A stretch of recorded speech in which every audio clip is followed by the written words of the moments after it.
અને પુનિત મહારાજ અંતિમ પંક્તિમાં લખે છે, ધન ખર્ચતા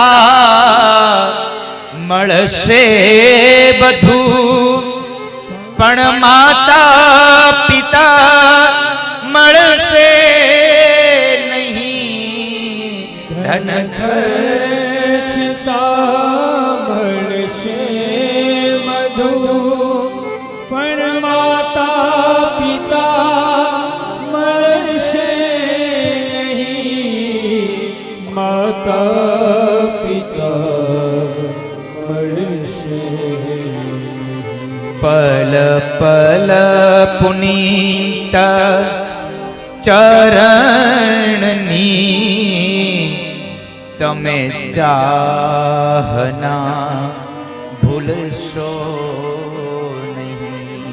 પલ પલ પુનીત ચરણની તમે ચાહના ભૂલશો નહીં. મા બાપને ભૂલશો નહીં.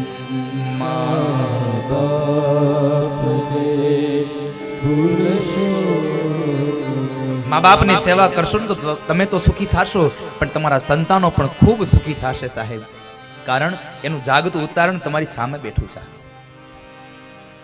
મેં હજી મારા મા બાપની કઈ સેવા નહીં કરી હોય, પણ મારા મા બાપે એના મા બાપની સેવા કરી છે ને, એટલે એનું જે પુણ્ય ફળ છે ને સાહેબ, હું બેઠો બેઠો ખાઉં છું. કારણ એને વાવ્યું અને ઉગ્યું છે ને, હવે હું બેઠો બેઠો લણી રહ્યો છું.